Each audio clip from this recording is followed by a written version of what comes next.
әңгіме қозғайтын боламыз. Құстар табиғат емшісі. Құстар бау-бақшаның сәні. Біздің халық ежелден құсқа әуес болған. Оларға деген сүйіспеншілігін шексіз дәріптеп, ең жақсы көретін адамды құсқа теңеген. Құстарсыз табиғатты елестету мүмкін емес. Құстардың 287 түрі қызыл кітапқа енген. Олар табиғатты зиянкестерден қорғайды. Сондықтан олар табиғат емшілері. Олар тіршілік иелері. Олар ұрпақ өрбітеді. Балапандарын қанаттандырып, жауларынан қорғайды. Құстар табиғатқа сән береді. Жыл құсы дегеніміз салқын түссе, жылы жаққа кетіп, көктемде қайтып ұшып келетін құстар легі екен. Балалар, біздің елімізде 1 сәуір құстар күні деп аталады. Біз бұл күнді құстар мерекесі деп тойлаймыз.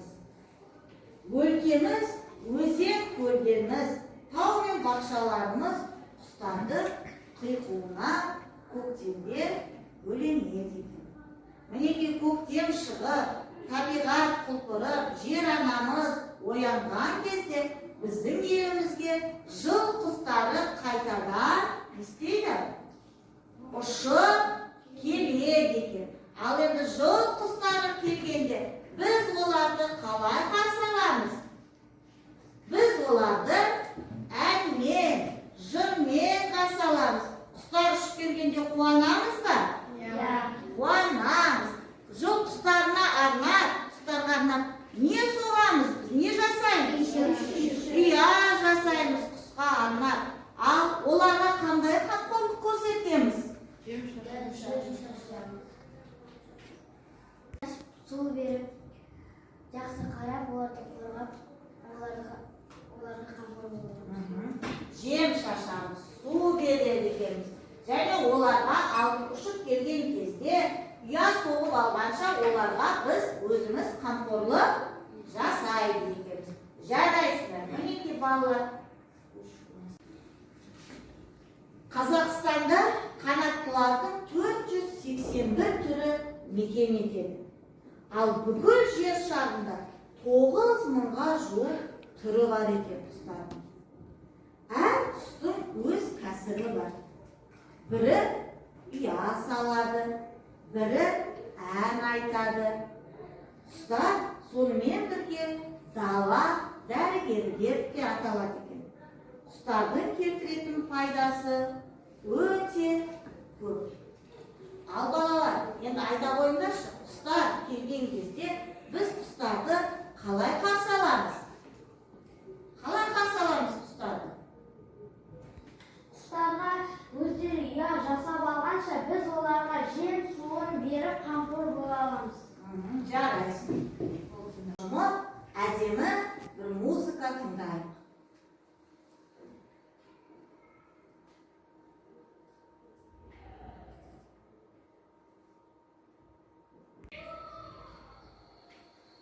Көзімізді жұмып, құстардың ортасына, орманға кіргендей өзімізді сезінеміз.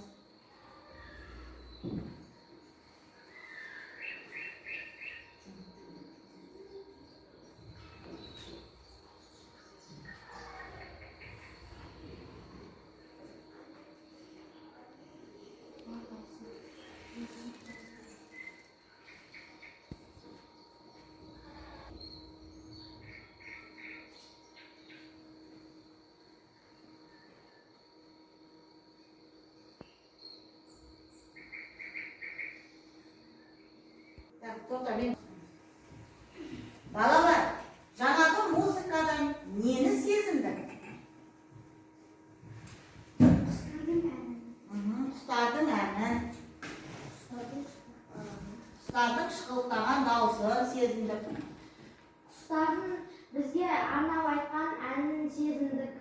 Жарайсыңдар, тамаша.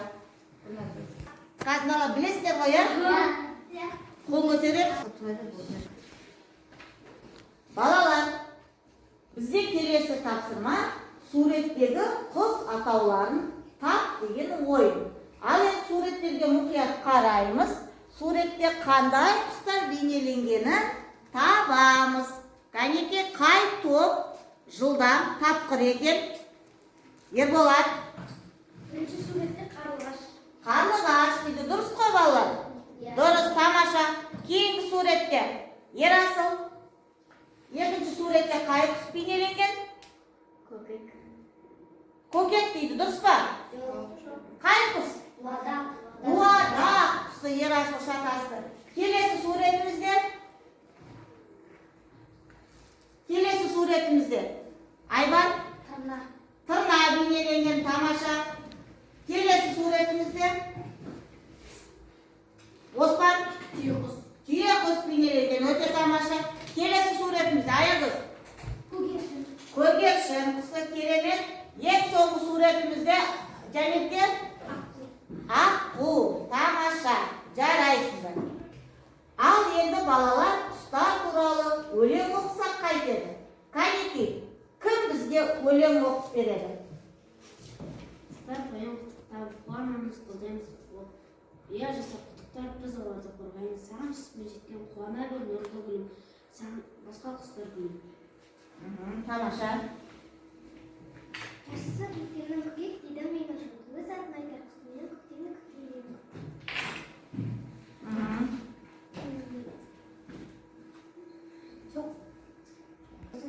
Таяу келіп қонғайсың.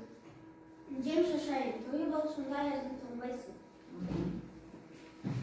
Қар шапсам ала қарға басып қапты маңайды.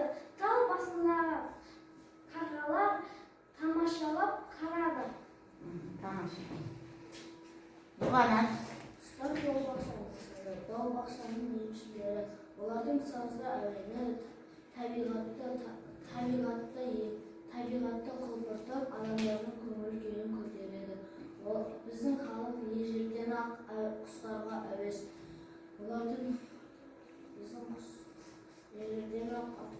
Құстарға әуес. Оларға деген сүйіспеншілігі шексіз дәріпте ең жақсы көретін адамды құсқа теңеген. Жарайсыңдар, тамаша. Балалар, енді экранға назар аударамыз. Біз қарлығаш туралы бейнероликті көріп тамашалаймыз. Кешкілік ерте қайтатын қарлығашты қазақ халқы ежелден қасиет тұтқан. Өйткені ол оба, тырысқан, безгек секілді жұқпалы аурулар тараған жерде ұшып келмейтін бөлінеді. Сұлымдыққа қарлығаш, майлы бір қарлығаш, естіп мына сұмдықты жүрегім түршікті.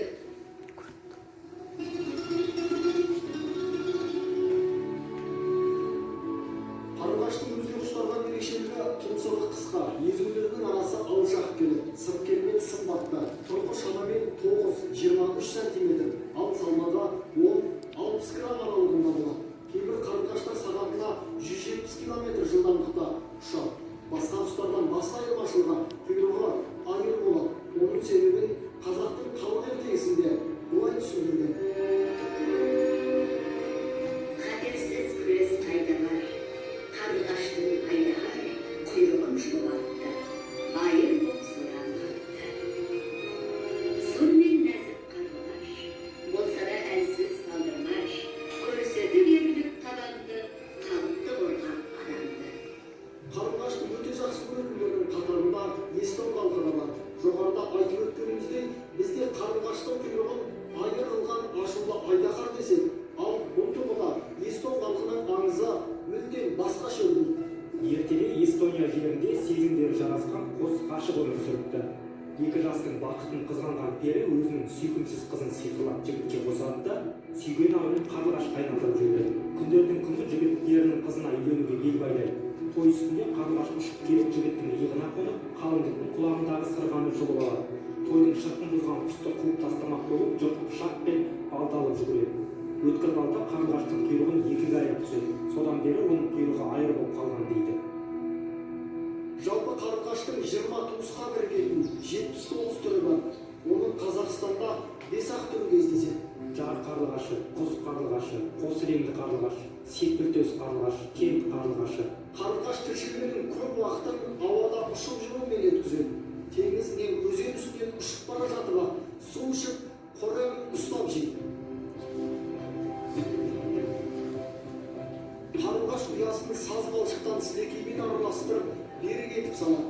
Ұясы жарта немесе аузы тар құмыра пішінді. Ұясының түбіне қауырсыннан немесе тағы басқа заттардан жұмсақ төсеніш жасайды.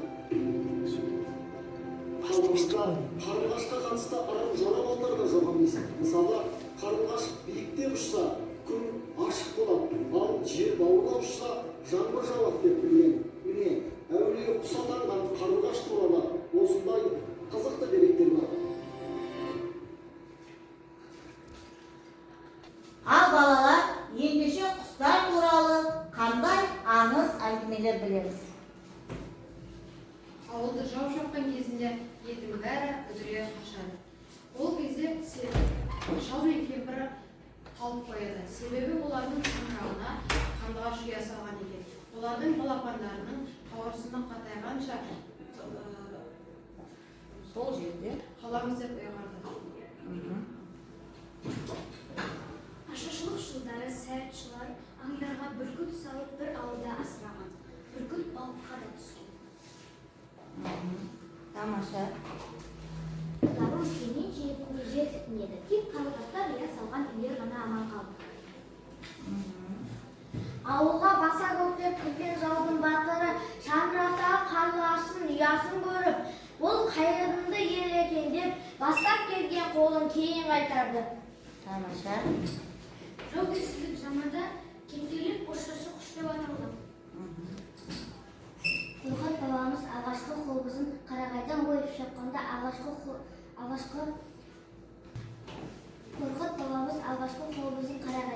шапқанда көзіне аққуды елестетіп отырыпты деген сөз бар. Күй таққанда қобыз кейде аққушы соңқылдайтыны содан болса керек.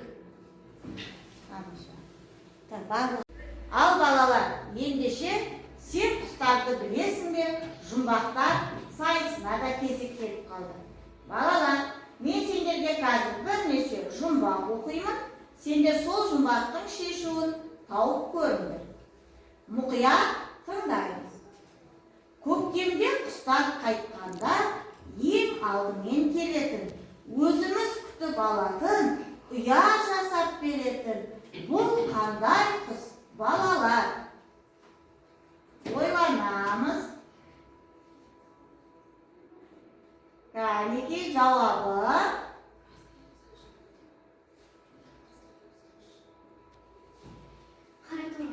Қараторғай. Дұрыс, керемет. Ары қарай келесі жұмбақты тыңдаймыз. Маң-маң басқан жүрісі, барлық құстың ірісі. Қашқанда құстай ұшпайды, қуғанын бірақ ұстайды. Кәнеки кім тапқыр екен? Ерболат? Түйе құс, өте тамаша. Ары қарай келесі жұмбақты тыңдаймыз. Өзі сақ, өзі ұсақ, шықылықтап тұрмайды. Құйрығы үзін, өзі ала. Бұл қандай құс? Құйрығы ұзын, өзі ала екен. Кәнеки? Сауысқан. Сауысқан. Тамаша. Ары қарай келесі жұмбақты тыңдаймыз. Дамылсыз барабан қағады. Сол жерде тамағын табады. Аягөз. Дамылсыз барабан қағады. Тоқылдақ. Тоқылдақ. Тамаша. Келесі. Ұя салып балапан баспайды. Өз атын атап қақсайды. Нұржігіт? Жоқ, шатасы. Өз атын өзі шақырасын қандай ұқсайды? Көкек дейді. Тамаша. Ал соңғы жұмбағымды оқимын, тыңдаңдар. Ұшқанда тізіліп жұбын бөлмейді. Қонса көл суы сирақтан келмейді. Димаш? Тырна. Тамаша. Өте тамаша. Ал балалар, келесі ойын бізде тапқыр болсаң тауып көр. Мақал мәтелдер сайысына кезек берейік. Құстар туралы жаттаған мақал мәтелдерімізді айтайық. Құс қанатымен ұшады, құс құйрығымен қонады. Тамаша.